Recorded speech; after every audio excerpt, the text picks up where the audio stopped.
जब हम घर में नहीं होते तो ठाकुर जी को भोग नहीं लग पाता है, ऐसे में हम क्या करें? उसमें ये तो अगर कोई व्यवस्था हो आसपास की व अपने घर की और दूसरे कोई सदस्य हो उसको दे दे, और नहीं तो अपना जो है मानसिक में भोग लगा दे।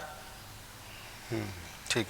और जो हम खाते पीते तो है ही, ऐसे तो नहीं है जो हम ठाकुर जी को भोग नहीं लगाए तो नहीं खाएंगे, तो वहाँ से ही भोग लगा दे, वो तो सर्वत्र समान विराजमान है।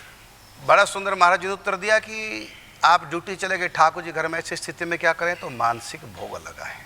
और पहली बात तो मैं यही कहूँगा, यदि घर में, क्योंकि आजकल संयुक्त परिवार नहीं है, पहले घर में बहुत होते थे, ताऊ चाचा देवर देवरानियाँ जेठानियाँ सास, क्या क्या होता था, ताई चाचियाँ, पूरा परिवार होता था, कोई ना कोई सेवा करता था। लेकिन अब वो समय नहीं रहा, संयुक्त परिवार में सास ससुर तक नहीं रहे, बस पति पत्नी और बच्चे, माँ बाप भी परिवार से निकल गया, आजकल जमाना खराब। तो ये संयुक्त परिवार आजकल नहीं रहे हैं, ऐसी स्थिति में ठाकुर जी की स्थापना करो ही मत, क्योंकि घर में एक स्त्री है, बाकी तो बच्चे हैं। स्त्री एक है, जब उसको मासिक धर्म होगा तो क्या करेगी? ठाकुर जी की सेवा कर पाएगी? घर में और भी नहीं है कोई, और आजकल स्त्री पुरुष दोनों ही ड्यूटी जाते हैं, दोनों ही सर्विस करते हैं। ऐसी स्थिति में घर में ठाकुर जी तो रखो ही क्यों, जब नहीं निभा पाते। भक्ति वो करो जो आप निभा सकते हैं। तो सबसे बड़ी है कलयुग में क्या?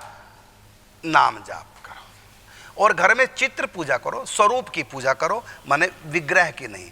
विग्रह को स्नान कराना होता है, श्रृंगार करना होता है, बहुत कुछ होता है। चित्र पर ठीक, ना स्नान करना ना श्रृंगार, बस एक छिंटा सा मार दिया, पहुँच दिया, हो गया बस। श्रृंगार भी करने की आवश्यकता नहीं, वस्त्र धारण कराने की आवश्यकता नहीं। चित्र रूप में, चित्रपट के रूप में आप ठाकुर जी को रखो, विग्रह के रूप में नहीं। समय भी कम लगेगा, और अपवित्र अवस्था में आप पूजा नहीं कर सकते।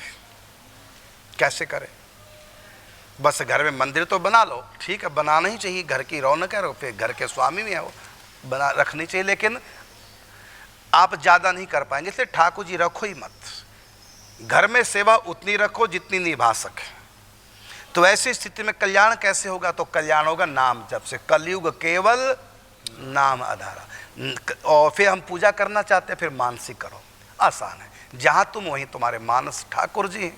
तो हमारे यहाँ 8 प्रकार की मूर्तियों का विधान ठाकुर जी ने भागवत के 11 स्कंद में उद्धव को बताया। 8 प्रकार की मेरी मूर्तियाँ जिनकी पूजा का विधान है। उसमें एक मूर्ति, जैसे धातु की मूर्ति है, ऐसी कागज की भी मूर्ति है, चित्रपट इसको बोलते हैं, ऐसी मृत्तिका की है, काष्ठ की है, मणि की है ना, सोने चांदी आदि की है ना, क्या कहा? जल। हाँ, जल की है। इस प्रकार 8 प्रकार की मूर्तियों में एक मूर्ति भगवान ने नाम लिया मानस मूर्ति, मतलब मानसिक, मनोमयी मूर्ति। तो आप मनोमयी मूर्ति की स्थापना करो, अष्टयाम सेवा करो, जहां भी आप होंगे वहीं से आप मानस पूजा करो। तो मानसिक पूजा करो और साथ में नाम जाप करो, और पाठ भी नित्य प्रति करना चाहिए, ज़्यादा नहीं तो कम सही। हाँ, इतना मैं कहूँगा कि आप अपनी पूजा विधान जो भी है परिस्थितियों को देखते हुए घर में स्थापना करो। यदि ऐसी स्थिति है, घर में आप अकेले हैं, कोई दूसरा नहीं है, और ऐसी स्थिति में आप ठाकुर जी की स्थापना करो ही मत। हाँ, नाम जप करो और साथ में मानस पूजा अवश्य करें।